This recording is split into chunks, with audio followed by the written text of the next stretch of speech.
had that a couple of times mentioned that there needs to be an international independent investigation in Sri Lanka. Following your current visit, would you say that that position still remains, or has it changed? In my very early addresses to the Human Rights Council, this was early 2009, I reported to the Council on what was happening and urged that there be an international investigation. At that time there was nothing. But as soon as the government responded by setting the LLRC, I felt that the national investigations must be given priority and must be assisted. And this is when I stayed back from calling for an international investigation, but rather calling for a credible, independent investigation. So in that sense, the local investigation, the LLRC process is adequate? Is that Well, I'm on record to say it doesn't cover all the accountability issues. And it's not just me, this is the expectation of members of Human Rights Council. This is why the first resolution calls on the government of Sri Lanka to address all accountability issues. So even though the LLRC mandate falls short of what was required, my office offered to assist the process. You had also once called for the setting up of your own office here as well. How is that position now? It's a fact that we can be more helpful if we are on the ground. For instance, we have an office in Colombia with almost 140 staff, and we've been there for quite a few years. We can only set up an office with the consent of the government, obviously. We did have a presence here in the past, but now, for the last 6 years, we just have a single person, a human rights advisor, working within the UN country team. The ideal is, obviously, to have a full office. We do have such offices in many, many parts of the world. During your current visit, did you make that proposal as well? I did not, but the government is fully aware, since it's part of the United Nations, that they can just ask for such assistance. We're ready to provide it. In the meantime, I'm really happy that they've allowed the presence of a human rights advisor here. During your meetings with the civilians, especially in the north, what was your take about their lifestyle, what they're going on post-war? You did mention that there are still issues, but are they more or less more happy now than maybe 4 years ago, or they feel that they're still suffering? People are grateful for the immediate changes, such as roads, which now give them access to the temple or to the hospitals. They said that to me. They're very grateful to the president for the roads he's provided. But the people I spoke to who are rice farmers in paddy fields that they owned, or fishermen, are completely distraught that they're cut away from that. It's true they've been given good housing now, which they never had before.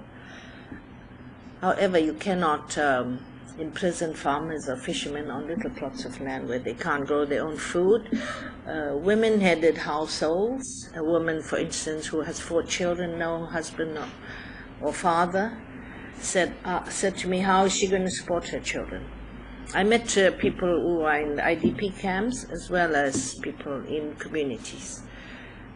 And definitely I had complaints about the surveillance and monitoring of the military, so they're very, very aware that the military is there.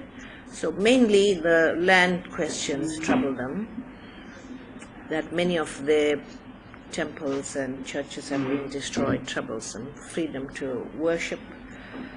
So they raise these matters. This is why I said that reconstruction and development is impressive, but the government needs a holistic picture of addressing the human rights concerns, including the counseling of victims and witnesses who are clearly traumatized. I have never experienced so many people weeping and crying. and I've listened to victims all my adult life, both in apartheid South Africa, but I've never seen this level of just uncontrollable grief, and therefore there's a need for the NGOs to be allowed to continue their psychosocial support and counseling. But how would your office, now that you raised this concern that there are threats faced by these people who spoke to you, how would your office in Colombo maybe try to ensure that they are protected in the future if they are under threat even now? Well, it's very difficult for us to actually protect people except by constantly checking on them and monitoring the situation, reporting to the government, and I, of course, have the power to report to the International Forum of the Human Rights Council. But the best protection is when there's a change of mind and government sees their role as the ultimate protectors of all people here. The Tamil diaspora tend to often raise this issue that there is quote-unquote genocide taking place in Sri Lanka. During your visit, have you seen something to that effect, or is it an exaggeration?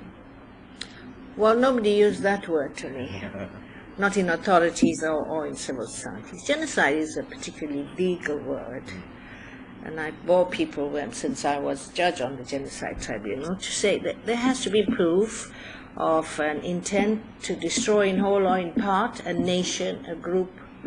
This is what happened in Rwanda. That's a clear case of genocide. However, it's not for me to judge.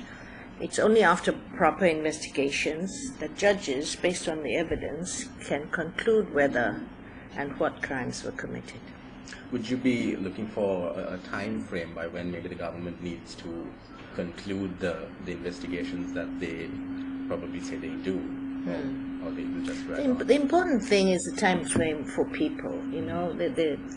They're suffering day by day, and for many years. Time frame is to, as quickly as possible, address the concerns of the people. And I am encouraging that comes as a principal position of the government. It shouldn't be because I'm reporting in March. However, I'm hoping to be able to report more developments in my report in March. And that's the other issue as well, isn't it? I mean, just prior to your arrival, we had so many commissions being formed and announced, saying that they will investigate this incident, that incident, and so on. And then you have the March session, the September session, so now more and more investigations. But are these credible investigations? Are you satisfied with the various army, civilian, and the government commissions being appointed? I think that the past commissions have not been completed. They have not been made public. So really, Sri Lanka has a dismal record in holding these commissions. I know in various other parts of the world that they're very, very serious in having an investigation. It results in a prosecution, or it results in truth-telling. Whatever it is the community accepts as justice. So there are processes that are taken seriously. And so I do worry that the latest commission not follow the failed part of other commissions. I personally had very good discussions with Chief Justice Bhargarathi of India, who was on that last commission, and heard his own disappointment of how close they came to settlement of many issues. And then it was suddenly dropped or interfered with the commission. Going back, when you leave Sri Lanka, what would be the one positive factor that would probably remain on your mind? In terms of human rights developments? Well, clearly there is a delivery of economic rights of people. When you provide housing and power, and in situations where people never had that before for very many years, and that's a clear delivery of economic rights. So that would make an impression long after I leave Sri Lanka. It's a small country, and it is trying and doing its best. It's true that they can't do everything overnight. This is why I'm here, to encourage all other aspects. It's no good, for instance, to have water and electricity if you don't have the power of speech.